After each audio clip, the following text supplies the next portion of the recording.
Thank you, conference. Thank you for everything that you do for our party and our movement. You have made us the party that we are and made everything that Alice and Patrick spoke about possible. It starts here at conference. It starts with our members. It starts with you. This is how we make green change. Change that is more vital now than ever. For decades, the climate emergency, which Patrick spoke so passionately about, has been intertwined with a catastrophic decline in nature. The same forces that have profited from digging up and burning every last drop of fossil fuels have also extracted and used up our natural resources in a way which has left life on this planet hanging in the balance. Over 1 million species globally face extinction, whilst here in Scotland, nearly half our species have decreased in abundance in recent decades. So the mission to restore nature has also been central to our time in government, because just as climate action benefits us all, restoring our natural environment benefits us all. From the communities who welcome visitors coming to see our stunning and unique landscapes, to farmers who have rich, healthy soils and sustainable ecosystems in which to grow our food. Since we met last autumn, we've made some exciting progress in delivering our commitments to restore Scotland's environment, and as Minister for Biodiversity, it has been my privilege to drive them forward. In the Butte House Agreement, we promised to establish a groundbreaking new nature restoration fund. Since then, I have overseen more than £40 million of investment through that fund, restoring vital habitats like Atlantic rainforest, our rivers, and saving species. We have also committed to creating at least one new national park for Scotland, building on the 20 years of success for communities and nature that we've seen in Scotland's 2 existing parks. After extensive work by local community groups, I was delighted to announce a few weeks ago 5 potential sites for a new national park in Galloway, the Borders, Perthshire, Loch Aber, and Loch Awe.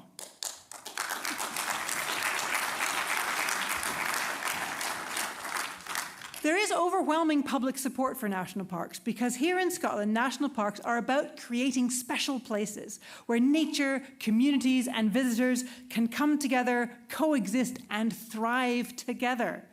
They drive investment, not just into restoring the natural environment, but also creating facilities for people to enjoy nature in a sustainable way, and creating housing and employment for the communities who live and work there. They are an amazing example of how green policies benefit both people and planet. And I can't wait to announce where our next national park will be before the summer.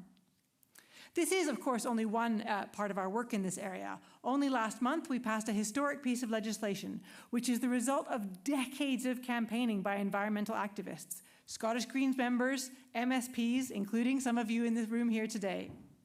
The Wildlife Management and Muirburn Bill finally creates a system of licensing for grouse moors in Scotland, which will tackle the long history of wildlife persecution on shooting estates. It bans the cruel and barbaric use of snares, which cause long and painful deaths for wild animals, and gives the SSPCA new powers to investigate wildlife crime and support the police to bring those who persecute wild animals to justice.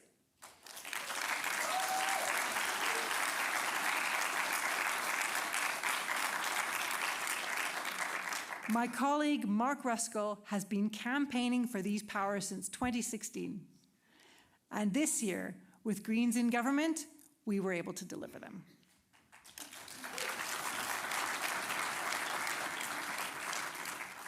This bill says that Scotland values our iconic birds of prey, our unique heather moors, and the myriad of wildlife that make the uplands their home. You don't get to destroy these in the name of sport or profit. As long ago as 1998, Scotland's first First Minister, Donald Dewar, called the persecution of birds of prey in Scotland a national disgrace. It was true then, and it's true now. It's taken the Scottish Greens in government to finally take steps to ending it.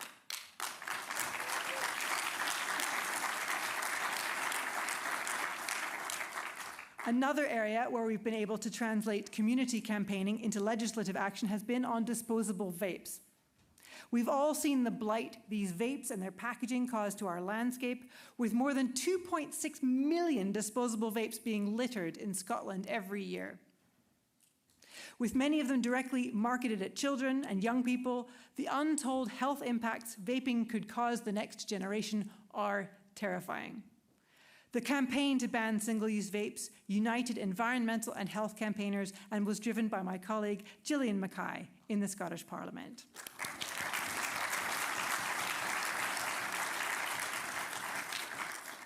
We worked with concerned communities across all 4 nations of the UK, and as of the 1st of April next year, they will be banned.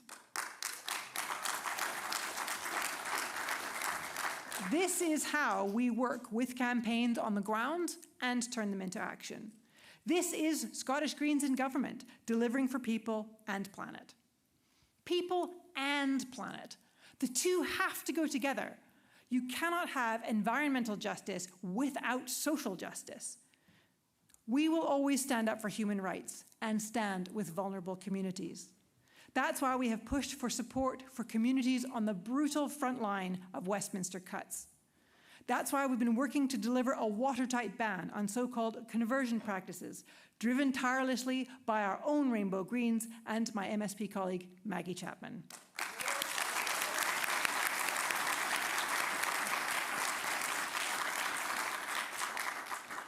It is why, especially when we are seeing such scaremongering and hostility, we will stand with trans and gender diverse people.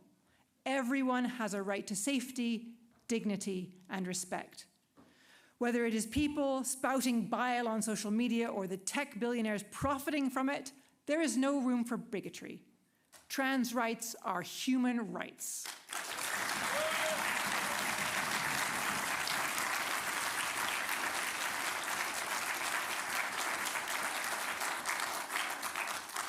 Equality isn't just a word to us. It is right at the heart of our values and what we stand for. 2024, then, is a pivotal year. This year, perhaps more than ever, our vision needs to go out beyond our borders here in Scotland. In 2024, nearly half the world's population will go to the polls in 64 countries, including the US, the European Union, and here in the UK. This is our last chance to elect politicians and governments who will seize the opportunity and act on the climate emergency before it is too late. It could not come at a more crucial time for global peace and security. With no end in sight to the brutal invasion of Ukraine, and Putin now in power until at least the end of this decade, the specter of war remains firmly on our doorstep here in Europe. Meanwhile, the genocide and famine in Gaza continues.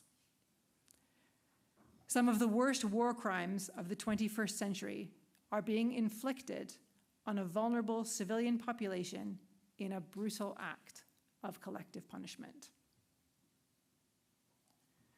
Back in November, the Scottish Parliament voted overwhelmingly to support a full and immediate end to the ongoing slaughter in Gaza.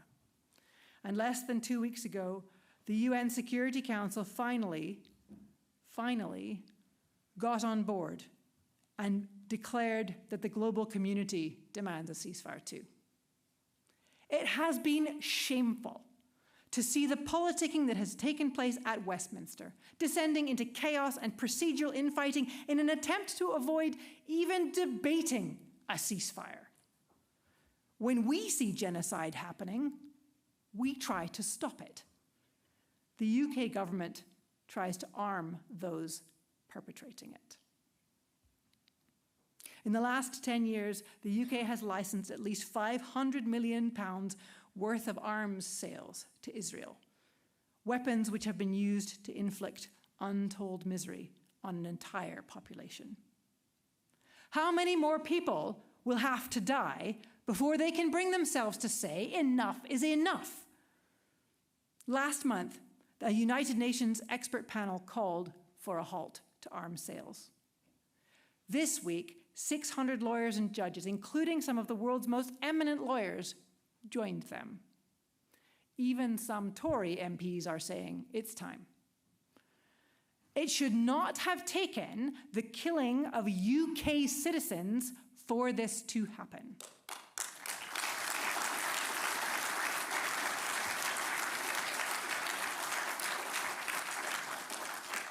Hundreds of aid workers and journalists and tens of thousands of innocent people have already been killed.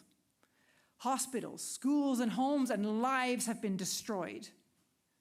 But finally, the prospect of an arms embargo is now real, and it must be achieved. We are doing everything we can with the limited powers we have here in Scotland. That's why we have called for an end to all Scottish government contracts for companies fueling the repression of Palestinians, and for an end to all Scottish enterprise support for the arms companies profiting from the destruction. Thanks to the Scottish Greens and other ceasefire campaigners, Israeli military flights are now banned from using the publicly owned Prestwick Airport.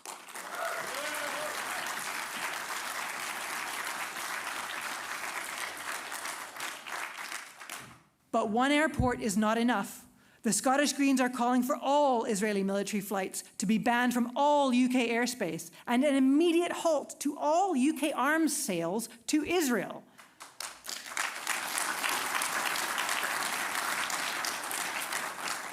We will not stand back and be complicit in slaughter. We will never support genocide.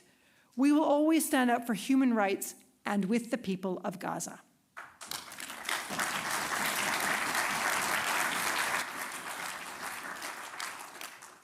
Later this year, when we finally go to the polls in the general election, we have the chance to demand better, to demand a government that takes the plight of Palestinians seriously, to demand a government that takes our climate seriously, and to demand a government that will support people through the cost of living crisis, rather than punishing the most vulnerable while offering tax breaks to their wealthy friends.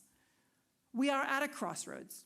And Scottish Green voices have never been so necessary, they have never been so vital. Rent controls, free bus travel for young people, a real living wage for public sector workers, buffer zones to protect people accessing reproductive health care, a ban on conversion practice. These things don't happen by themselves. They need Scottish Greens working with campaigners and our communities to deliver that change. A strong Scottish Green turnout at the general election would change our politics. It would be the wake-up call that is so desperately needed if we are to take real climate action and tackle the scandal of child poverty. We know that when we get Greens elected, people like what we do. That is why more people than ever are supporting Scottish Green candidates. People feel proud to have Scottish Greens fighting their corner and know that we will be a powerful, effective voice, whether that's in council chambers, the Scottish Parliament, or in government. Nowhere has that been more apparent than in Hillhead. I also want to congratulate our newest Scottish Green councillor, Shona Hoy. Hoy, hoy, hoy!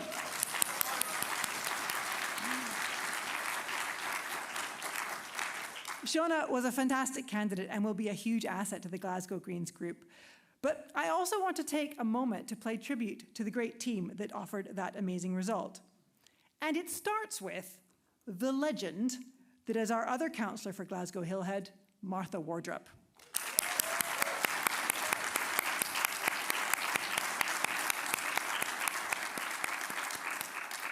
I have never before knocked on doors where so many people knew their councillor. And I don't mean they just knew they had a Scottish Green councillor. They knew Martha by name. So many of them had been personally helped by her in the 17 years that she has represented their local community. And they recognize the tireless campaigning and work that Martha has done. Martha and her fellow Glasgow councillors have been making people's lives better day in and day out. We'll be hearing from both of our wonderful councillors for Hillhead later in the day at the closing plenary, so do please stick around for that. There was a huge team behind that amazing result, though, so I want to thank everyone who coordinated and contributed to that effort. It is the single most organised and professional campaign that I have ever taken part in as a Scottish Greens member. And it has been an inspiration to branches up and down the country who will be ramping up our campaigning in the next coming years. So congratulations again to Shona, Martha, and congratulations to everyone who made such a historic result possible.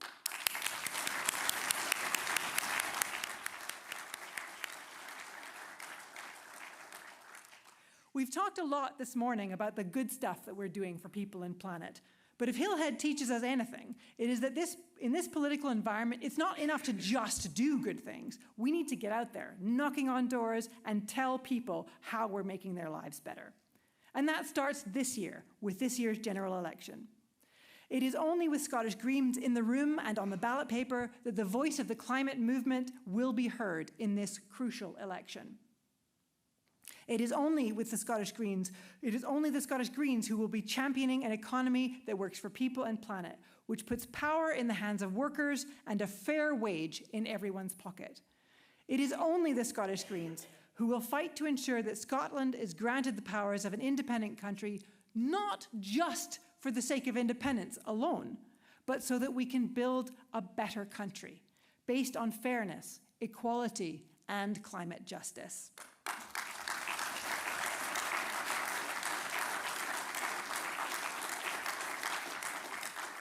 We want as many people as possible to have the chance to vote for the Scottish Greens and for our vision. We want as many people as possible to be able to vote for climate action and equality. I'm delighted to confirm today that the Scottish Greens will be standing more candidates than ever before in the upcoming general election.